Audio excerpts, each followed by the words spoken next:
Bonjour et bienvenue sur TV Land, votre télévision locale, pour notre édition de ce mercredi 30 mars. Aujourd'hui, musique et sport seront au programme. Du jazz tout d'abord avec l'événement Southtown Jazz, suivi du menu du prochain festival Motown Blues. Côté sport, il sera question de foot avec la demi-finale de la Coupe des Landes pour les U15 et les quarts de finale de la Coupe des Landes de handball. Telles les villes du sud des États-Unis où le jazz a vu le jour au début du XXe siècle. Souston est devenu pendant 4 jours Southtown Jazz, le lieu idéal pour découvrir ou redécouvrir cette musique afro-américaine. Après l'invitation au cinéma de Souston pour découvrir la vie du jazzman Charlie Yardbird Parker, rendez-vous était donné à la salle Roger Hanin pour une soirée musicale. Vendredi dernier, dans le hall de la salle Roger Hanin, les élèves de musique de Souston ouvraient la soirée avant de laisser la place au trio clarinette, piano, batterie de Guillaume Nouveau.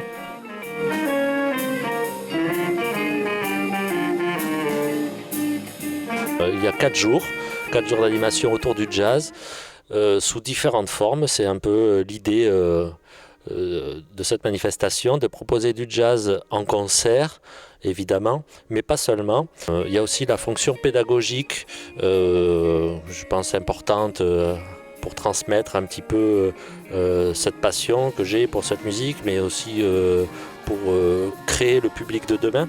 Donc il y a la participation des élèves du conservatoire et du collège de Souston, puisque nous avons aussi la chance à Souston d'avoir la seule classe cham avec une option jazz dans toutes les Landes. En fait, c'est le seul collège dans les Landes qui a ce type de classe jazz. Donc ils participent tous les jours avec des premières parties. Première partie avant le film au cinéma, et puis là pour les 3 jours de concert et première partie des artistes. Et pour ce tout premier événement autour du jazz à Souston, il fallait commencer par le jazz des origines, celui des années 30.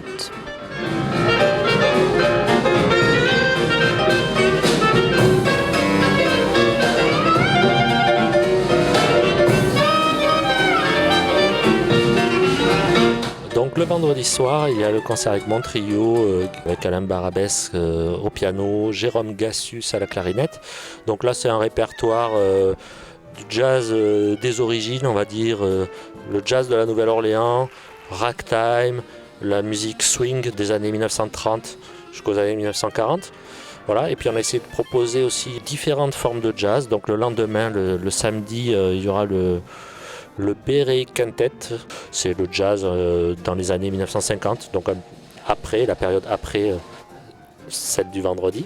Et puis la danse, voilà, qui est un art important dans cette musique, puisque cette musique, avant d'être une musique de concert comme on la connaît aujourd'hui, a été une musique populaire de danse. C'était la musique des discothèques de l'époque en quelque sorte, mais au lieu de passer des disques, on y programmait des orchestres et les gens venaient danser en solo, comme le Charleston, ou les danses en couple.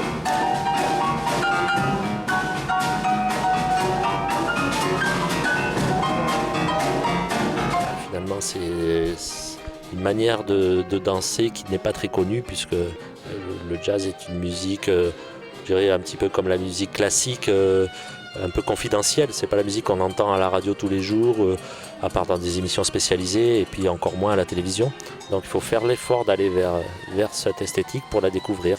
Donc c'est aussi dans cette démarche-là qu'on a proposé cet événement à Souston, pour faire découvrir un art qui n'est pas forcément accessible avec grande évidence.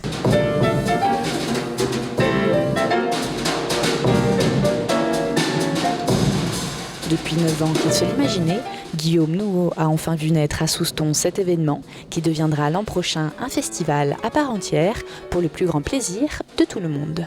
Je dirais que c'est un événement cette année autour de la musique de jazz.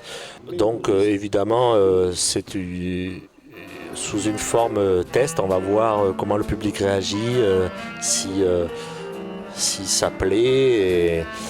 Et dans l'espoir donc de refaire ça d'une manière plus régulière, sous forme réellement de festival, parce que c'est vrai que Souston a réuni tous les éléments que tout festival de jazz rêve d'avoir à sa disposition, c'est-à-dire une superbe salle de spectacle comme la salle Roger Hanin, qui convient vraiment bien pour accueillir des concerts acoustiques donc de ce style de musique. Une jauge de place idéale. Puis on a la chance d'avoir aussi un cinéma pour une commune comme ici, c'est tout à fait extraordinaire. Plus, bon, comme j'ai dit, le collège spécifique au jazz. Donc c'est vraiment la commune rêvée pour créer un événement comme Southtown Jazz.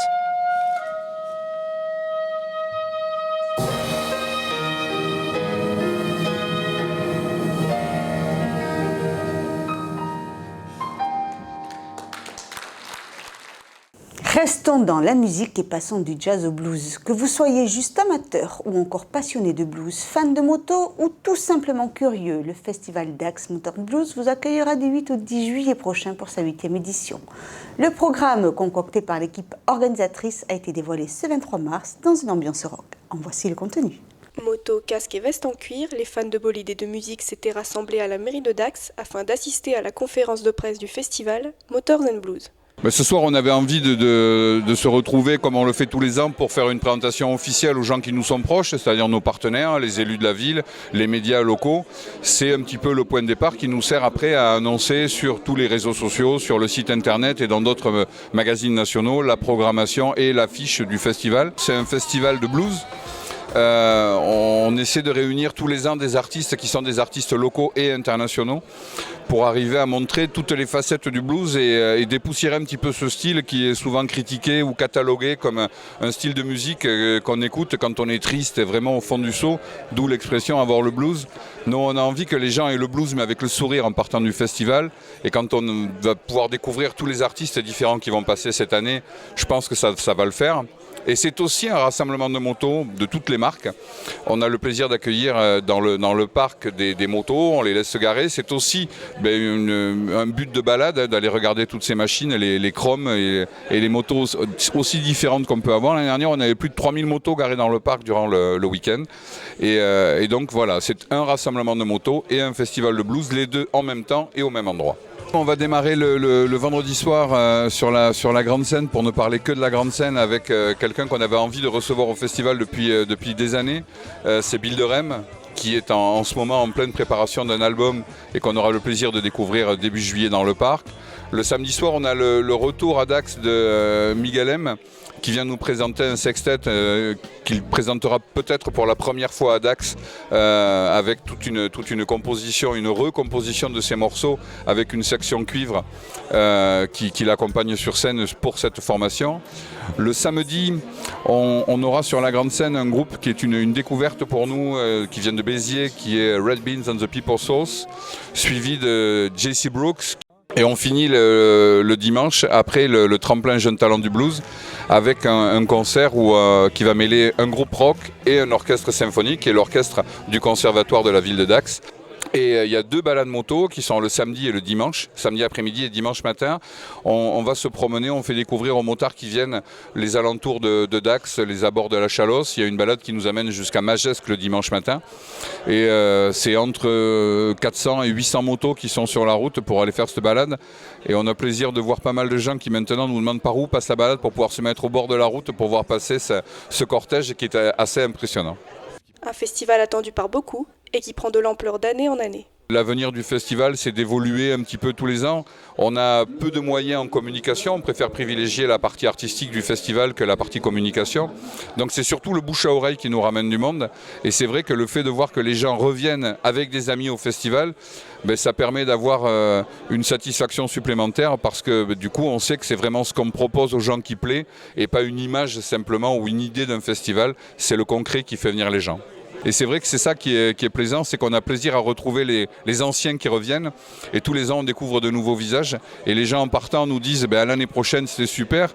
Donc c'est vrai que c'est valorisant de savoir que c'est vraiment l'ambiance qu'on est arrivé à créer, ce mélange de population et de genre, qui fait que les gens apprécient le festival sans le considérer ou sans le comparer plutôt à n'importe quelle autre manifestation, parce qu'on est un petit peu tout seul dans ce créneau-là, mêlant un festival de musique et un rassemblement de motos. Alors que vous soyez connaisseur ou nouveau venu, le festival vous ouvrira ses portes dès le 8 juillet 2016.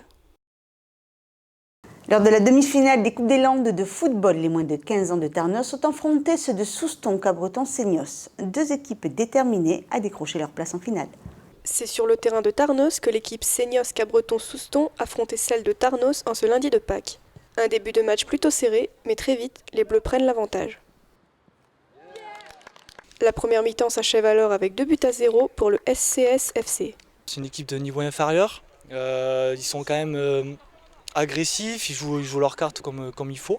Ils lâchent rien, même à 2-0 ils n'ont pas encore lâché. Même les 10 dernières minutes ils étaient un peu mieux que nous. Donc non, c'est une opposition intéressante. Une opposition déterminée à marquer pendant la seconde mi-temps. Mais là encore, les Bleus dominent le jeu et marquent 4 buts supplémentaires. Physiquement, c'est une équipe qui joue en Ligue tous les week-ends, qui joue le haut du tableau en Ligue. Nous, on a beaucoup de première année dans notre équipe U15. Donc c'était sûr qu'en deuxième mi-temps, on allait payer les efforts de la première mi-temps. Il y avait une déficience de gabarit, de technique, de physique voilà, donc tout ça on peut pas sur un match le combler. C'était mieux que la fin de la première. Donc comme je l'avais dit, on avait un petit peu baissé le pied, on a passé les consignes avec Laurent dans les vestiaires, ça a été très bien appliqué vu qu'on a marqué 4 buts en deuxième, donc c'est très bien. Et même si les joueurs se sont battus jusqu'au bout, Tarnos perd le match 6-0. 6-0, donc quelque part il aurait pu y avoir à un moment donné baisser les bras ou quoi que ce soit, mais non, c'est des gamins qui s'accrochent, qui en veulent, qui ont envie de se faire plaisir, qui ont envie de jouer. C'est ce qu'on leur inculque toute la semaine et toute l'année, c'est de rien lâcher et de s'accrocher.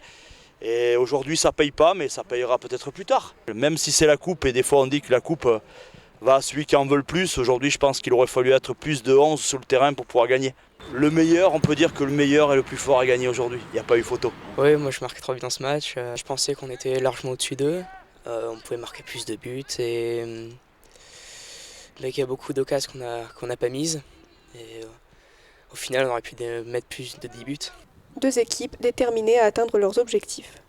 Continuer à travailler, rien lâcher, se maintenir pour pouvoir attendre des jours meilleurs. C'est la finale contre nos amis d'Aqua, donc on attend ça avec impatience et on va bien se préparer pour.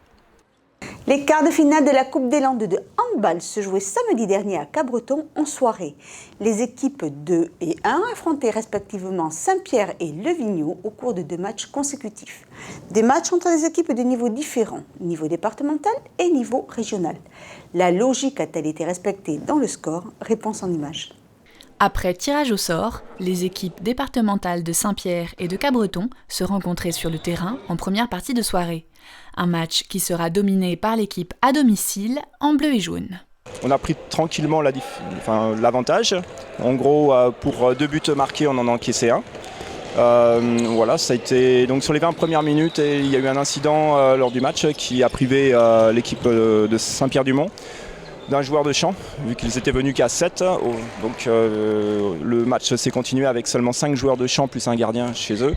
Donc on a joué le match avec une supériorité numérique, ce qui nous a permis, alors qu'on avait déjà des facilités, une très bonne défense et des jeunes très rapides pour monter les balles rapidement, et donc ne pas leur donner la possibilité de défendre facilement. Avec une supériorité numérique, c'est devenu très très facile pour nous, et c'est ce qui explique le score à la fin du match. Gagnant 33-13, l'équipe 2 passe donc au tour suivant. Nous sommes qualifiés pour la demi-finale. Voilà, donc compte tenu des équipes encore engagées, on aura le plaisir de très certainement jouer contre une équipe donc, du département des Landes, mais qui joue au niveau région. Donc ce sera une motivation intéressante pour nous. Au lieu de simplement avoir l'habitude de jouer contre nos copains de l'équipe 1 qui jouent en région, cette fois on se cognera une équipe région, mais d'un autre club. L'équipe région de Cabreton, justement, a affronté Levigno, près de Mont-de-Marsan, une équipe au niveau départemental qui partait donc avec 3 points d'avance. L'objectif, c'est d'amener les 2 équipes, chacune dans sa catégorie, à la finale. Ça va finir par s'éliminer parce que logiquement, les équipes de région ont des niveaux de jeu supérieurs et donc devraient éliminer logiquement les équipes départementales. Donc, dans les Landes, il y a 4 clubs qui jouent en région. Mont-de-Marsan, une entente Mimizan-Biscarrosse qui s'appelle Côte d'Argent. Il y a Saint-Paul-les-Dax et Cabreton. L'équipe région s'imposera 37-18 face à l'équipe du Vigno, malgré un départ assez difficile. Une première mi-temps un peu compliquée où on a un peu galéré à mettre en place le jeu, la défense, ça manquait un peu d'engagement. Après en deuxième mi-temps, on a un peu accéléré le jeu et j'allais dire que la logique du niveau entre les deux équipes a été respectée puisque on a réussi à faire l'écart et à se garder le match facile sans risquer de se blesser ou qu'il y ait d'accroche. Moi je trouve qu'ils ont été vraiment vaillants, ils se sont bien battus, ils sont allés jusqu'au bout. Non, après c'était pas un match facile quoi. Il faut jouer, il faut pas lâcher. Si on baisse les bras, les gars en face, ils sont comme nous quoi. Ils ont 2 bras, 2 jambes, et s'ils sentent que c'est possible, ils vont y aller quoi. Donc il faut qu'on soit capable de rehausser un peu plus le niveau pour d'entrée se faciliter le match et éviter d'avoir une première mi-temps aussi pénible qu'on a eu quoi. Mais on passe au tour suivant. Logiquement, on aurait rencontré une des 2 équipes de Saint-Paul, je pense. L'an dernier, le club a réussi à gagner la coupe. Cette année, on s'est mis comme objectif d'essayer de faire le doublé. Donc on va tout faire, on va bosser pour y aller quoi. Après, on a 2 équipes engagées encore en coupe. Donc que ce soit l'une ou l'autre, il faut qu'on en ait une qui aille au bout.